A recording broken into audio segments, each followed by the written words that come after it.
Main man here. Y'all know how I get down. We talking boxing, man. You know, I wanted to get some last minute predictions in before all the fights start. You know what I mean? I forgot actually by talking about all of these fights. I don't think gave a real clear prediction on all of these fights. So I wanted to kind of get on record before they start. And let's start from the top. First off, Abner Mares versus Leo Santa Cruz in the rematch. I'm going to go ahead and go with Leo Santa Cruz. I'm going to say by stoppage. I'd say give or take about round 7 or 8. I think Leo Santa Cruz wears down Abner Mares. He got him pretty much figured out from the first fight, in my opinion. Leo Santa Cruz, who won the first fight convincingly.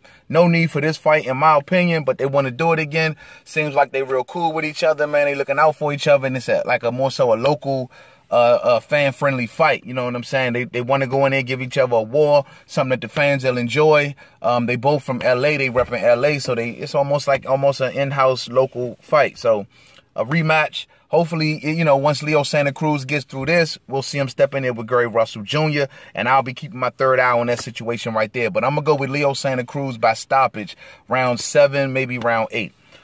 Next. Jamel Charlo versus Austin Trout, man. I think Austin Trout gonna go in there and give the best effort of his career. He's gonna try his best. He feels as though Jamel Charlo was more of his size, man, unlike with his brother Jamal Charlo, whom he gave one hell of a fight to before not being able to close in the end, man. But you know, I think he feels a little more confident stepping in there with Jamel, and Austin Trout knows what this means for his particular career, man. He coming in here with a real humble attitude. You know, it seemed like he done been some places mentally ever since his losses, you know what I mean? But far as from a skill standpoint, I think Austin Trout, in my opinion, is peaked. I think his fights with Jerry Swift Hurd may have took a lot out of him. So, you know, in my opinion, coming off so close for those Hurd fights and all, I got to go with Jamel Charlo. I think Jamel Charlo is so hungry right now. I think he's fired up. I think he's ready to go. He feels as though he has a lot to prove. I think as of late, you know, he's found a newfound passion, honestly, with boxing, because remember, the Charlos wasn't too happy with their promotion and the type of attention they've always received in boxing. And I think now they feel like they really just kind of getting it. You know what I mean? So in that case, I think Jamel Charlo is going to go in there with a lot to prove. I think he's going to go in there as a very sharp fighter. I think his skills are peaking. I think his relationship with Derek James, Earl Spence's trainer, now his trainer, I think it's a good relationship. I think he loves how Derek's approached the training game. I think he loves how Derek James approaches boxing in general, and he's comfortable, man. And by that, and he's trying to also acclimate his own identity, trying to basically stay away from his twin brother. You know, every time reporters and people like that ask him questions about how Jamal Charlo did this or how Jamal Charlo did that, you can clearly see that Jamel ain't interested, man. He ain't interested in talking much about his brother. He wants his own legacy, he wants his own name, and he wants to stand alone. And, you know, once again, I've criticized this fight, but Austin Trout, man, he got a lot riding on this, Joe. I think he gotta go in there. He gotta stay focused. Jamel Charlo has been outboxed in the past by former opponents, and you know, but that was honestly pre-Derek James. Like, far as his cozy relationship that he has now with his trainer, this is a different Jamel Charlo, if you will. He's, like I said before, he's peaking. I think he's definitely in his prime. Austin Trout, to me, best fights and best years are behind him, man. But I'm expecting a noble effort and a noble fight from Austin Trout. So I'd say Jamel Charlo, roughly unanimous decision. I don't think he stops Austin Trout. I think he takes him all 12, but I think he outboxes him well. I give it 8 round. No, I'm not going to give him that margin. 8 rounds to 4.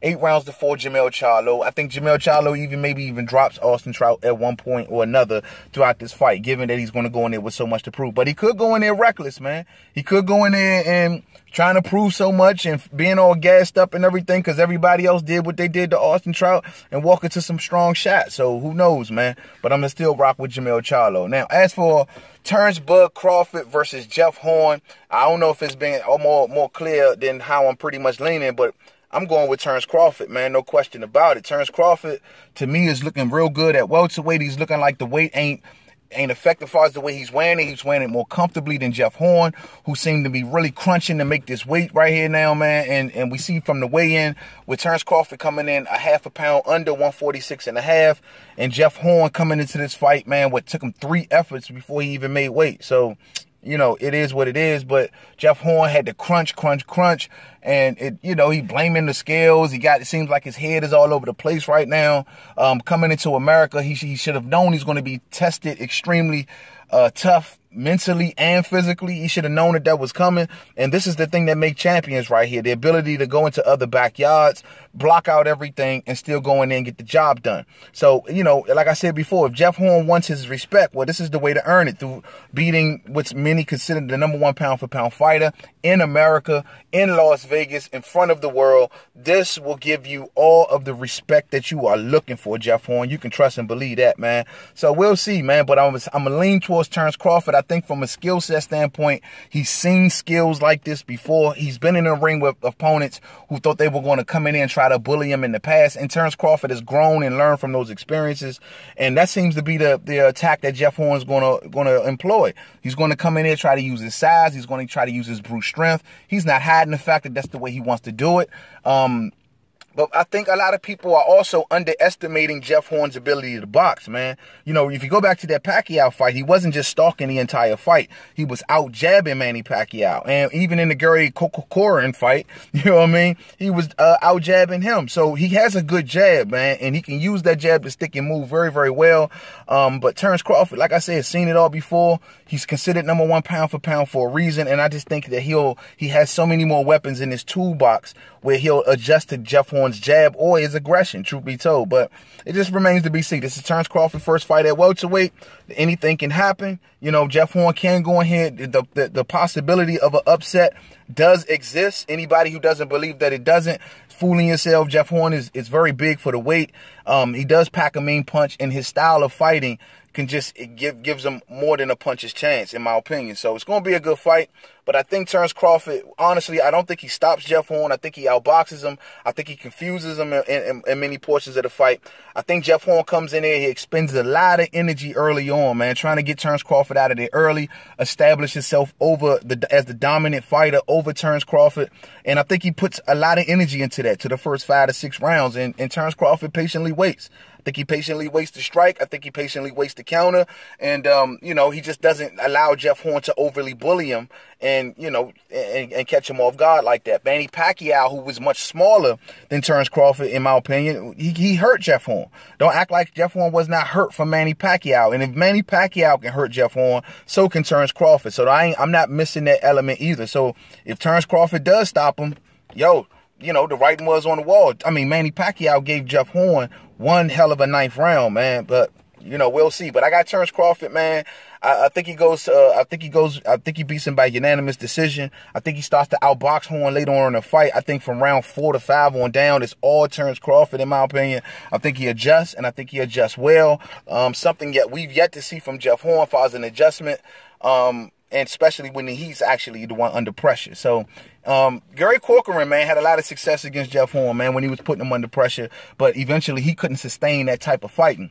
Terrence Crawford doesn't just do that the entire fight. He can turn that on and turn that off. And that's the difference. So, Jeff Horn has never been in there with this type of level. Then, you know, hats off to him for what he did to Pacquiao. But this ain't Pacquiao. So we'll see. So to the next video. Those are my last minute predictions. Hope, you know, whoever see it, see it. If y'all see it after the fights, I'm well on record with it. You know what I mean? Real talk. So to the next video, don't forget to subscribe. Main Man Made Man. Twitter, Made Man 511. Facebook, Main Man Made Man Boxing Forum. Google Plus, Main Man Made Man.